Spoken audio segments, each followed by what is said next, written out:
One aspect of true crime that bothers me is how the aftermath is often glossed over. The vast majority is focused on the incident, subsequent investigation, and the perpetrator, often leaving out the impact on victims and families and/or friends completely. In a previous video, I spoke out on how CSA survivors can be used to create a brand with creators profiting via ego boosts and money by fighting against a universally hated concept, exposing undesirables or shedding light on stories about them, which is one of the safest ways to become popular and get into the aforementioned things. What a brave and unique take. In fact, this type of content isn't even categorized in the same space as true crime, likely due to the lack of police involvement, placing the creator themselves as the judicial system, judge, jury, and executioner. Even with an entire brand being around protecting children and CSA survivors, so little time is spent thinking on how to actually help them afterwards. Prevention is amazing, and I admire people who go out of their way to protect children, yet people who have actually gone through it themselves and are struggling are often forgotten. In this video, I want to focus on the effects of victims/survivors using both psychological research and statistics, as well as personal experiences my audience have kindly shared. For the purpose of this video, I must make a couple of disclaimers. I do not speak on behalf of all CSA survivors. CSA survivors are not a monolith. I am speaking from my own perspective and my own views. The only aspects that I will be speaking on broadly that will impact most CSA survivors are based on trends seen in statistics. It will also be necessary for me to substitute certain terms to accommodate YouTube's terms of service, and I'm not attempting to trivialize or water down the severity of this topic by doing so. Lastly, I'll be alternating between using the phrase victim and survivor.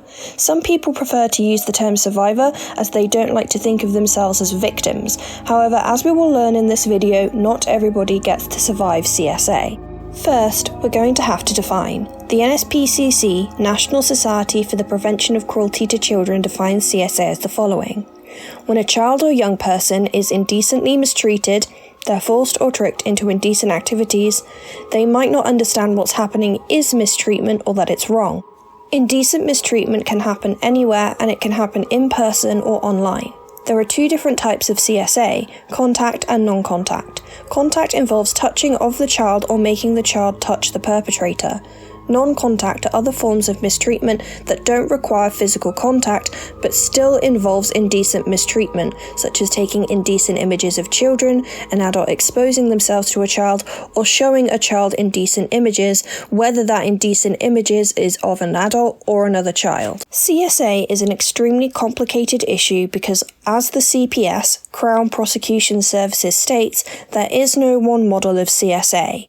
Indecent mistreatment of children and young people can be perpetrated by family members, family friends, girlfriends and boyfriends, gangs, peer-on-peer, strangers, adults via the internet, and people in positions of trust such as teachers and carers. Institutional indecent mistreatment may occur in any care, health, religious or academic setting and may be carried out by an individual or group of individuals.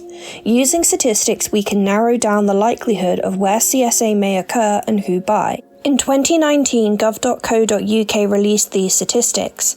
CSA experience before the age of 16 years was most likely to have occurred in someone else's home, 40%, or in their own home, 37%.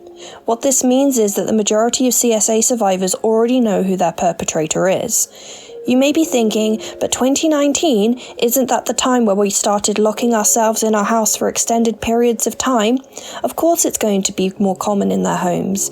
Yet, this is a continuation of an existing trend. Throughout the years, the CSA Centre reported that about 2/3 of CSA survivors knew who the perpetrator was. It was either a family member or somebody close to the family. The Child Welfare Information Gateway also reported this, stating that most cases involve a family member or carer or somebody known to the child. It's why the trope of an undesirable being somebody who sneaks into the house at night or messages your teenager on Facebook in the early hours is aggravating to me. Of course, I do not dismiss the reality that the aforementioned scenarios do take place, that outside perpetrators do not exist. I will never say that no one has ever been kidnapped from their home. Elizabeth Smart was. I'm not going to say the thousands upon thousands of online undesirables messaging minors isn't a real issue. What I will say is that it takes the issue and sanitizes it. If it's something that isn't in your proximity, and your idea of an undesirable is somebody who is far away from you and your family, you're not going to take it as seriously. The concept of contact versus no contact offenders is largely a myth. Some don't take online offending as seriously as physical contact offending, which is another reason that the problem can be brushed away. In reality, both types are harmful and they cross-connect. Think of the amount of real-life cases that you've heard of and how many of those offenders had a history of viewing indecent images of children online or talking indecently to children online. It isn't a case of one person just sticks to the internet to harass children inappropriately. The likelihood is, if they haven't already committed CSA in real life, they will do. That is why it is so troubling to me that some people seem content to run undesirables off the internet without knowing whether or not they've actually received consequences in the form of prison time. They believe that naming and shaming is enough, when in actuality all you've done is taken them off of one platform and are at risk of instead going out and continuing to offend. While I definitely don't want to see undesirables online, I don't think that they should have a platform. We need to know that they're safely being taken care of by authorities before we do so. Which is why certain creators that do not talk to lawyers or authorities infuriate me. All you have done is shift the victimology of the offender. Previously, they were going online to search for victims. Now you've taken away the online platform, but they still have those same urges. So where do you think they're going to go to put those urges to use? These creators haven't saved anyone. They've just directed that undesirable to go elsewhere. What has previously been discussed comments on the nature of CSA in first world countries. Across the world, in more impoverished areas, more factors come into play in regards to those complicit. It's important to note that this is not characteristic of all third world countries, themselves rich with culture and history. These atrocities do not define the countries or their people. It does not indicate a disregard of children by the people of these countries, that they do not love their own children, find children as a whole disposable, or that there is a consensus that this behaviour and harming children is acceptable. Yet, it is an unfortunate truth that in desperate times, those in deep poverty will be exploited by the wealthy elite in an attempt to survive. Countries rife with so-called CSA tourism often have complications including inhumane legal systems, a lack of accessibility in healthcare, and government aid. It all begins a cycle. In many of these countries, contraception is either illegal, inaccessible, or expensive. Pregnancy terminations have the same issues as well as an extremely early limit, such as Cambodia, whose limit is 12 weeks. This creates an excess of unwanted children that impoverished single mothers or existing families will struggle to care for. Even if both parents worked full-time jobs, it would be impossible to feed themselves and their children. You can note that in many of these countries, the average working wage is abhorrent. Some countries that suffer with CSA tourism include Cambodia, $60 or £48.19 per month, Thailand, $881 or £657 per month, Vietnam, $733 or £588 per month, the Philippines, $308 or £747.38 per month. Healthcare is free in Cambodia, Thailand and Vietnam for those under 6 and over 80, and the Philippines, but many of those in rural areas will find it nigh impossible to access these facilities. Even with free or aided healthcare in these circumstances, the burden remains heavy, as in some of the mentioned countries and others will have fees for basic schooling and higher education. Thailand only provides free education until the age of 15. In Vietnam, uniform and school supplies must be supplied by the family. With more children, the burden compounds. These same struggles is why child labour is also a major issue within third world countries, families aiming to do their utmost to keep themselves afloat. The link between fast fashion and CSA is an unlikely connection, yet rings true. Once a child can no longer sew for 18 hours a day due to early onset arthritis, there is very little for a family to do. And I reach the crux of this section. CSA tourism is rampant within these countries because of the issues I've detailed above, leading to some parents to become desperate beyond all comprehension and may be willing to give away their children, knowingly or unknowingly, to CSA tourists. This is not a defence of this. It is objectively wrong. It is merely to explain the problem and contextualise, not justifying it. Parents may unwittingly provide their child to those who would harm them, sending them to live with extended family members or others. Perhaps they will receive compensation for this or are assured their child will earn their keep by doing chores. Parents may believe their child will be cared for and given a better life. They could be well aware of the CSA tourism and give their child away free from ignorance to claim the profit. Alternatively, they could keep the child in their home, sending them out to work either for what they believe are chores when their employer is in reality exploiting them, or are well aware they're being subject to CSA. The systems in these countries are heavily reliant on first world foreigners coming over to visit. It is comparatively cheap for a Westerner to fly over and stay in a country such as Thailand, and therefore it is an accessible destination. Some may be undesirables looking to partake in the CSA trade. In turn, those involved in the system will allow these tourists time with their own children and take the money. Otherwise, they may look for parents of impoverished children to take in, either deceiving the parents into believing their child will be cared for, or giving the parents compensation in return for their child.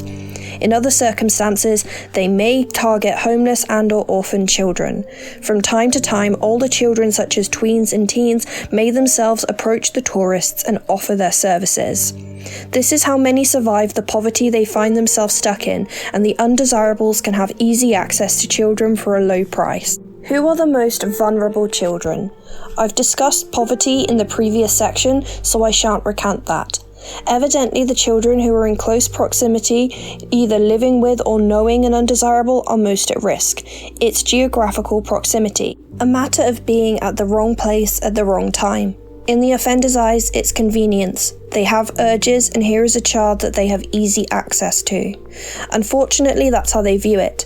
I have these urges for children, and here is a child that I have access to. Especially if they have a pre-existing relationship with that child, they can groom them into not talking. They can bribe the child into not talking using the knowledge of what that child likes and wants, or threatening them using what they know the child is afraid of, weaponizing their fears against them.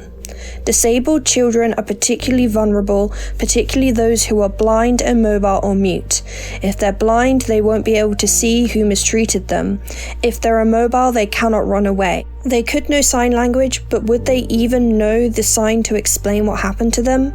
Neurodevelopmental issues such as global developmental delay or autism could also impact their ability to communicate their mistreatment to others. The National Library of Medicine found that 16.5% of children with autism experience CSA. Because there isn't one model of CSA, there are so many different types and they happen in so many different places, under so many different circumstances, that it would literally be impossible for me to do it without dedicating a full video on who in particular is vulnerable. To summarise, CSA is the indecent mistreatment of a child. It mostly happens by somebody that the child already knows, such as a family member or family friend, and heartbreakingly enough, disabled or special needs children are the most vulnerable. Poverty is a major contributing factor to systematic CSA. Now that we've discussed what CSA is, who are the likely perpetrators, and who's most at risk, let's talk about the aftermath. According to the Independent Inquiry on CSA, there are 7 outcome areas of CSA. Physical health, emotional well-being, mental health and internalizing behaviours, externalising behaviours, interpersonal relationships, socio-economic, religious and spiritual belief, and vulnerability to revictimisation. This is not a science. Not all or even most of CSA survivors may fall into each category of outcome areas. These are possibilities, not guarantees. Disability, long-term illness, and temporary or permanent injury that can be relatively minor or extremely major are all physical effects of CSA. Temporary or minor injuries are injuries that will not cause long-term physical complications such as bruising or scarring. Permanent extremely major injuries are injuries that can cause either an immediate threat to the victim's life or complications in the future. This may include internal bleeding that is liable to end the life of a person if left untreated, or bowel and/or bladder incontinence that cannot be resolved without surgery. STIs, or STDs as some know them, both treatable and terminal, are also a risk for those experiencing CSA. Trickett et al. 2015 concluded in their study, 1 CSA survivor in 4 reported having a long-term illness or disability compared to 1 in 5 of the general population. They also found CSA survivors are more likely to have an increased BMI and heart issues. Adult female survivors may have issues surrounding childbirth, and male adult survivors may have adult dysfunction. CSA victims may also remain victims if their lives are ended by themselves or by the perpetrator. It is difficult to estimate rates of CSA victims who end their lives if the mistreatment is unknown and they do not leave a statement behind.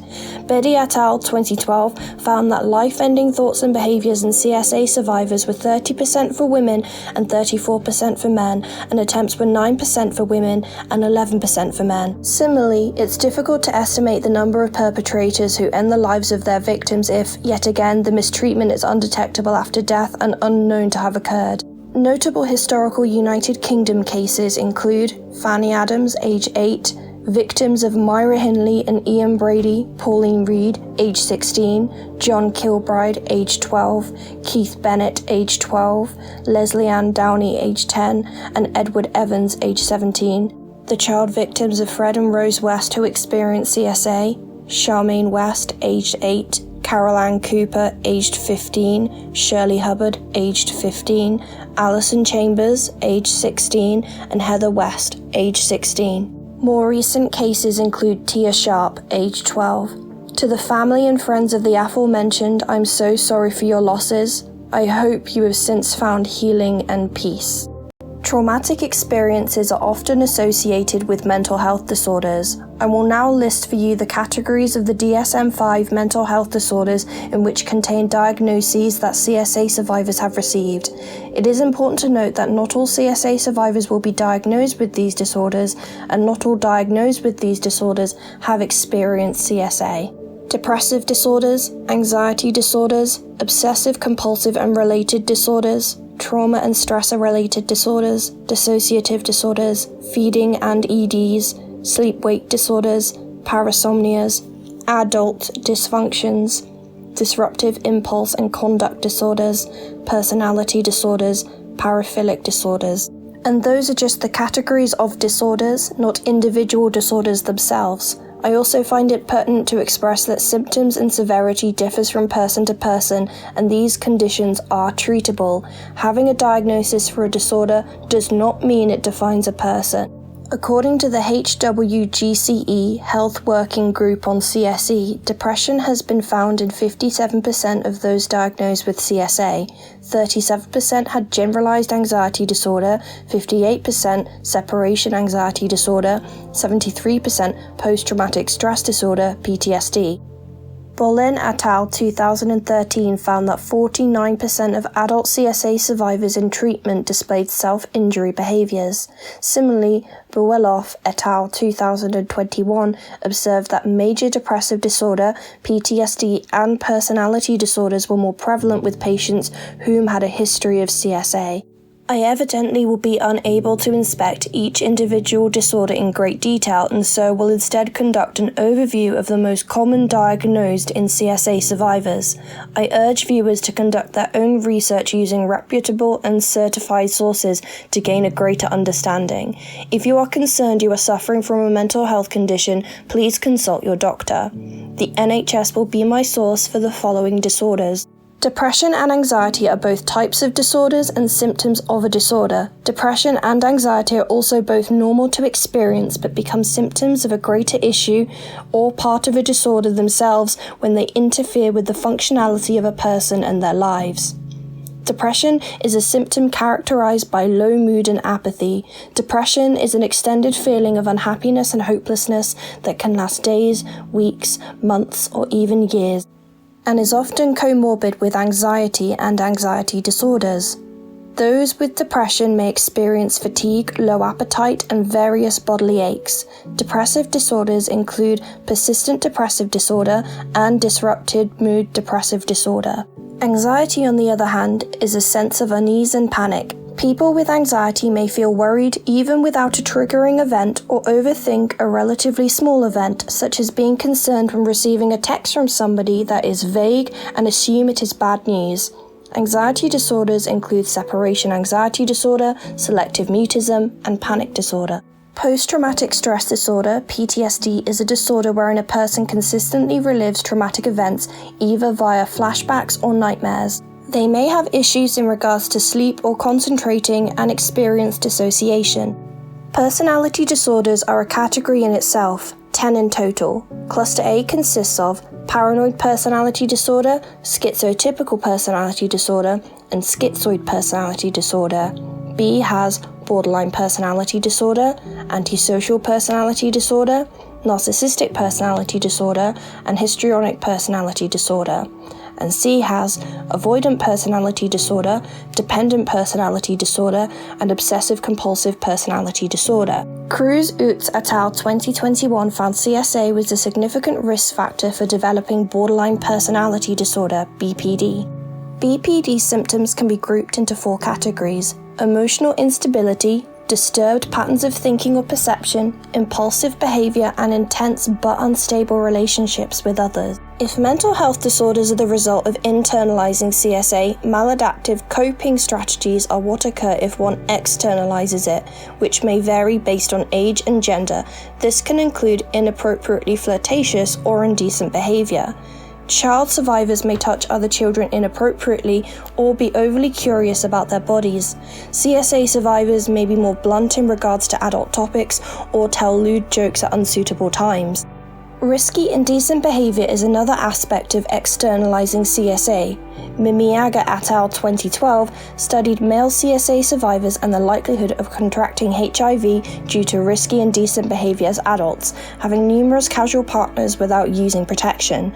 They concluded this group were more likely to contract HIV than those who did not experience CSA. As well as this, substance misuse can occur with survivors of CSA, with Tomir et al. 2017 observing that heavy or hazardous drinking and the misuse of both legal and illegal substances could be found with CSA survivors. Another externalization is aggressive or antisocial behavior. Ogloff 2012 observed that those who experienced CSA were 5 times more likely to be arrested, and Maniglio et al. 2015 found that survivors were 12 times more likely to report conduct disorder. There can be many complications for adult survivors of CSA in regards to interpersonal relationships. One has previously been mentioned: inappropriate behavior around others that make them uncomfortable and thus alienating the CSA survivor from others. Adult relationships may also be strained due to attachment issues. Only 17% of CSA survivors are said to have secure attachment style, Fitzpatrick et al. 2010. This leaves insecure and avoidant attachment types that may display signs of mistrust and commitment issues. A further problem may be an increased or non-existent libido. As discussed prior, poverty and CSA are interconnected. CSA is associated with lower academic engagement and achievement, Zeglin et al. 2015. Leading on, CSA and unemployment links have been made, possibly due to the aforementioned physical and mental conditions developed from the mistreatment, rendering an individual unable to work. On the other hand, other studies such as Nelson 2009 report a higher rate of academic achievement within those affected, perhaps as educational facilities serve as an escape from the mistreatment. The same study also discovered that CSA survivors may be prone to overwork as a coping mechanism. Survivors brought up in a religious household may be likely to abandon their beliefs, reporting a spiritual devastation, as Doyle 2009 states. Their experiences can render the individual hopeless and pondering why a benevolent being/beings could allow something so awful to happen to them. This can be particularly exasperated if the mistreatment occurs within a religious institution or if the teachings justify it, e.g., it's a test from God or karma from a past life. However, religion and spirituality may also serve as a coping mechanism for some. CSA survivors are 2 to 4 times more likely to be re-victimised compared to the likelihood of those who had not been subject to CSA prior to becoming victims themselves. I do not want this to be all doom and gloom. I will now list signs of CSA in children. If you recognise any of these signs in a child you know, please don't hesitate to report your concerns to the local authority. It is better to be wrong about CSA and reporting it than to be right about CSA but saying nothing. Changes in behaviour, inappropriate indecent behaviour beyond normal curiosity, using explicit language, abnormal aggression, biting with intent, hitting without provocation, being withdrawn, spending time alone, a lack of eye contact, a reluctance to accept physical contact, specifically with younger children, refuses hand-holding or cuddles, anxious around nappy or clothing changes, nightmares and difficulty sleeping, starts wetting the bed after being proficient at using the toilet during the night, regressing into behaviours typical of younger children, a new fear of or anxiety around adults, or fear or anxiety around specific adults, resisting returning home / being collected from nursery or school, absent from nursery or school, or absconding from school. Physical, blood in nappies or underwear, soreness around privates, bruising, signs of STIs or STDs, pregnancy symptoms in older children prior to testing. Intellectual, trouble concentrating at school, a drop in grades, regressing in ability and being unable to perform certain skills they had previously, such as tying their shoes or putting their clothes on. My audience were kind enough to respond to my request to hear their stories, and I asked them some questions to answer. All of the people in this video are anonymous. These are the questions that I asked. 1. Optional. Briefly go over your experience in After Effects. You do not need to be graphic or go in depth. 2. Did you report the crime to the authorities? If yes, what was your experience? Did you receive justice? If no, why not? 3. Have you received help for any After Effects? Was the help useful or sufficient for your needs? 4.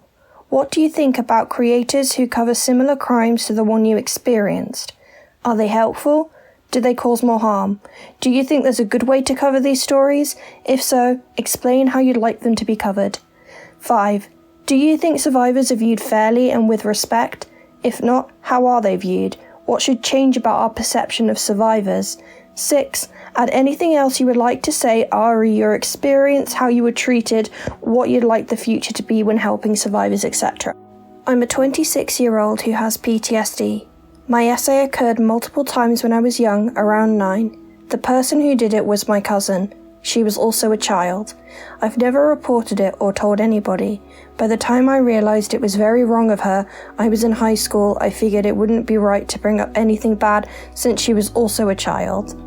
Despite the fact she did it many times, knew I didn't want it, and I was deeply traumatised by it. I still stand by the fact I want no one to know. She is also my cousin. If I tried to tell anybody, who knows what would happen.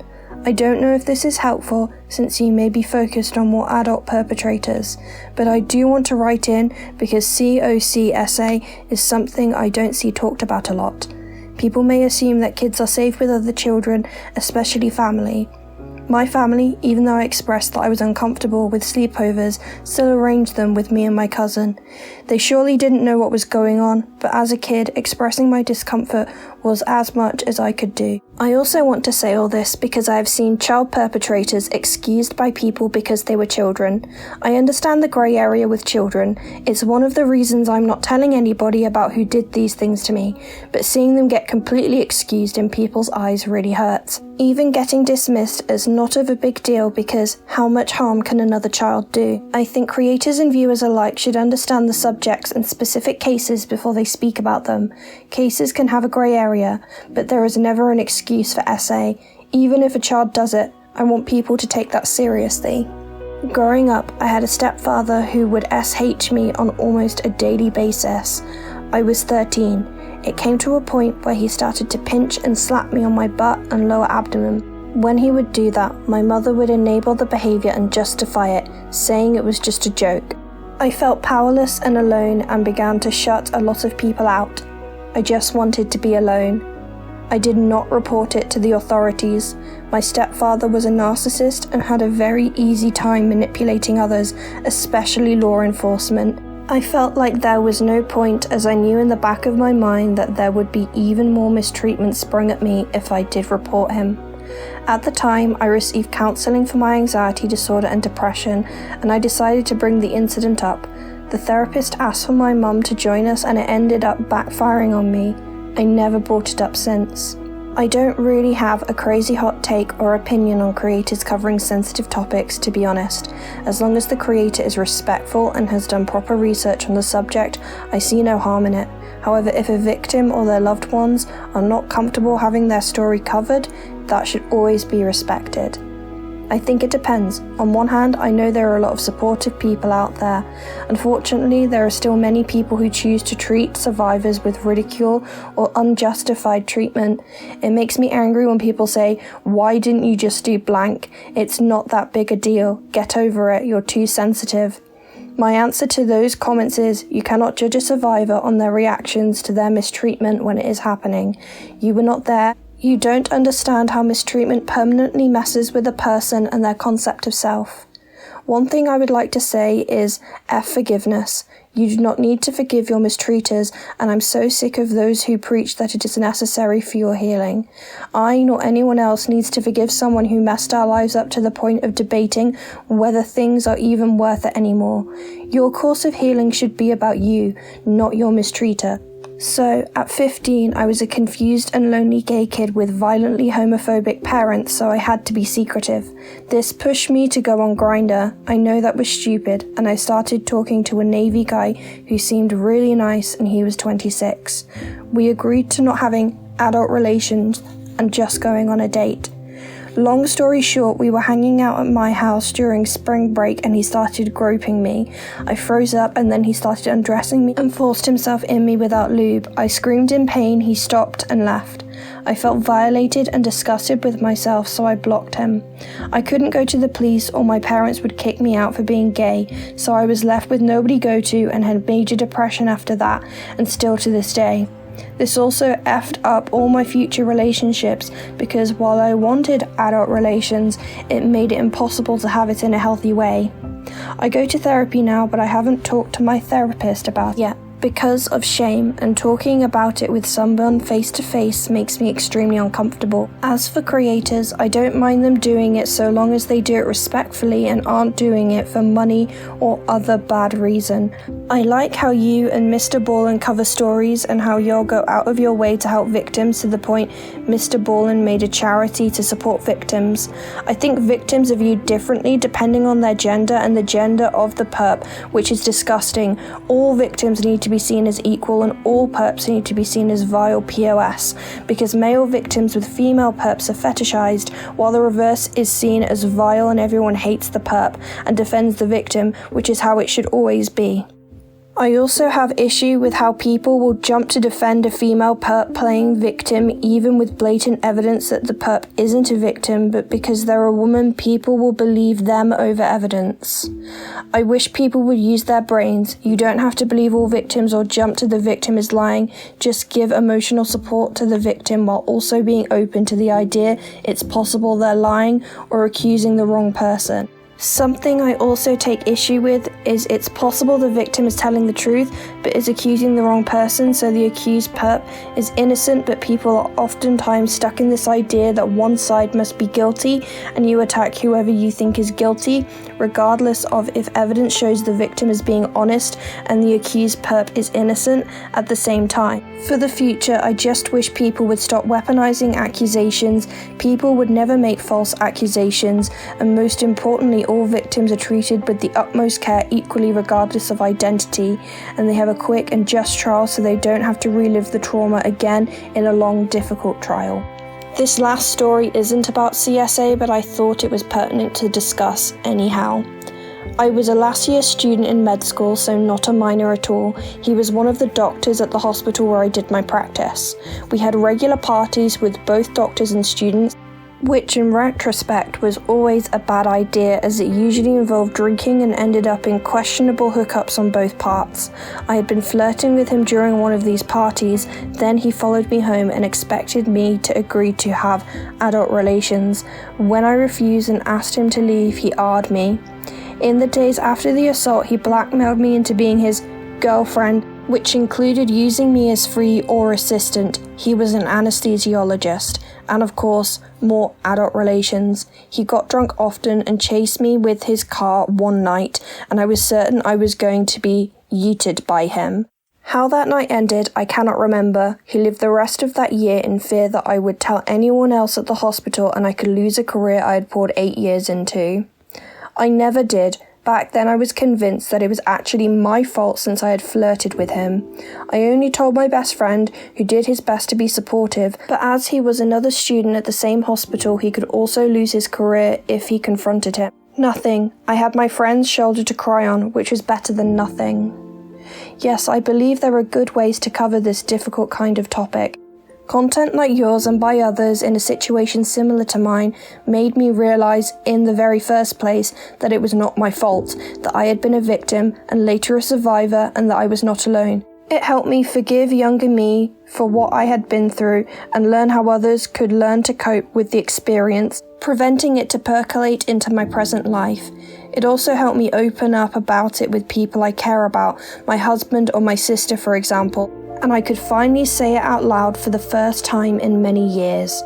The right way may not exist, but the way I personally prefer is when the content creator approaches the subject with empathy and avoids too many titillating nitty-gritty details that sensationalize the issue or poor taste jokes. Children more than adults in any case. In the case of child mistreatment, it is understood by society at large that the perpetrator is a monster, but in the case of adults, it is a tendency to at least partially blame the victim. Sometimes that varies according to which country, culture, and even circle we're talking about. I know for a fact that it would have been my total ruin if I had said anything years ago, not only because it was a very conservative Latin American small country, but also because the medical field over there is intensely sexist and misogynistic. When facing the aftermath of SA and mistreatment, I'm talking about adults in this case because of my experience, many men are met with ridicule and mockery, and many women with scrutiny and shame.